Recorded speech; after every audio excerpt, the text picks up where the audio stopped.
बात को कैसे जानूं कि दर्शन करके आया।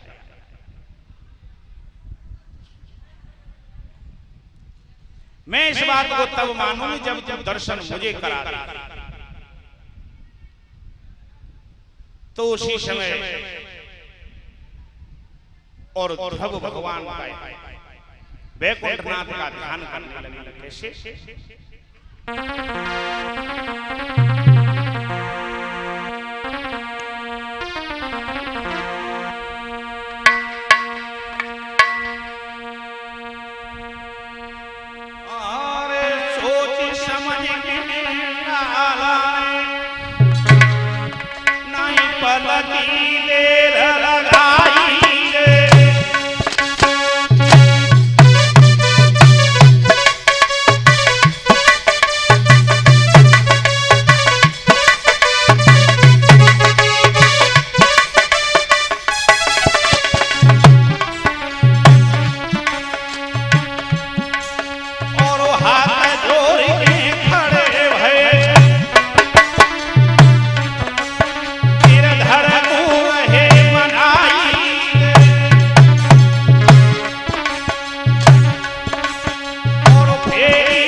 तो भगवान वैकुंठनाथ ने एक पल का समय नहीं लगाया,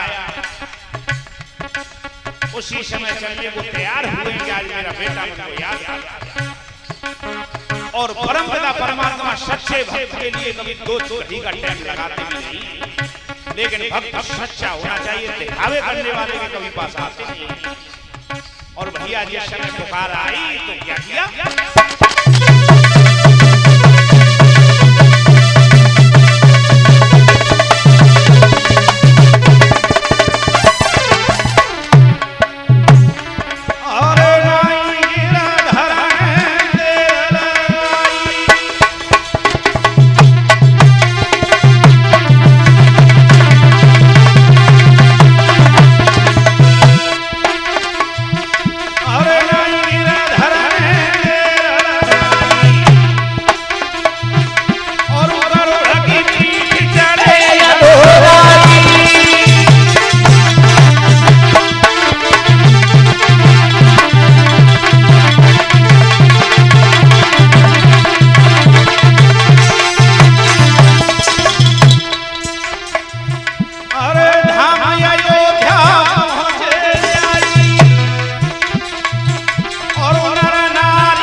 ध्रुव ने श्री वैकुंठनाथ का ध्यान लगाया और अपने भक्त की पुकार जिस समय प्रभु ने सुनी तो एक पल की देर में लगाई। उसी समय गरुड़ की पीठ पर सवार हुए और बेटा ध्रुव के पास उपस्थित पूछने लगे, कहिए लाला आपने कैसे याद किया? तो ध्रुव ने समझा कर कहा है, प्रभु मेरी मैया ये कहती है कि तूने दर्शन कर लिए, मैं इस बात को जब मानूंगी जब तू मुझे दर्शन करा।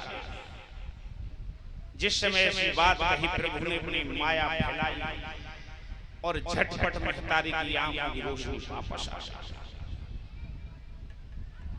आज मैया ने भी दर्शन की और पूरे नगर वासियों ने, जितने अयोध्या के नगर वासी थे सभी ने भगवान के दर्शन किए। अगर भक्ति करे तो ऐसी करे, भक्ति हिरण्याकश्यप और मेघनाथ जैसी ना करे। हिरण्याकश्यप ने भक्ति करी और वरदान में कहा मांगो कि मैं कबो मरूं नहीं। अरे एक बात सोचो, प्रभु से अगर मांगना है तो कुछ ऐसा मांगिए कि अपना उद्धार तो हो, लेकिन अपने घर परिवार और हो सके जहां तक सभी का उद्धार हो जाए।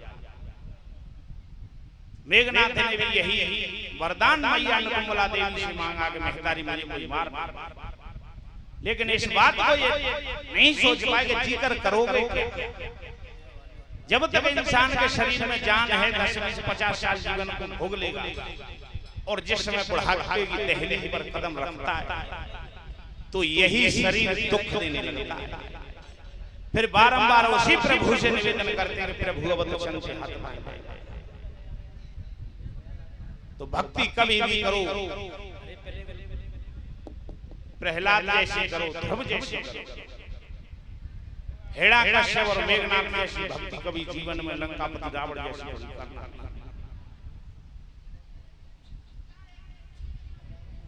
आज धीरे धीरे धीरे धीरे समय व्यतीत हुआ। महाराज उत्तानपाद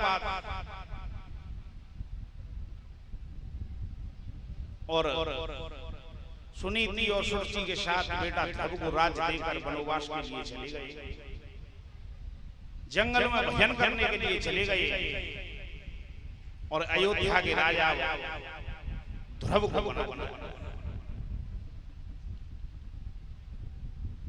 अयोध्या के राजपाट को ध्रुव संभालते और उनके छोटे भाई उत्तम वो राज्य की देख रेख करते। एक दिन की बात थी, उत्तम और चलकर जो कुबेर जी थे उनके पुत्र हुआ करते थे यक्ष। उनका एक बाग हुआ करता था नाना, उसमें सिर्फ माताएं आया करती थी, दूसरा कोई पैर नहीं रख सकता। चलकर जब उस बाग में पहुंचे तो सभी ने कई प्रकार समझाया कि इस बाग में पुरुषों का आना वर्जित है, आप इस बाग में ना जाएं। बारंबार निवेदन किया, बहुत प्रकार से समझाया, मगर वो माने नहीं, और आखिरकार उनके बीच में युद्ध हुआ, और उस युद्ध में उत्तम मारे गए।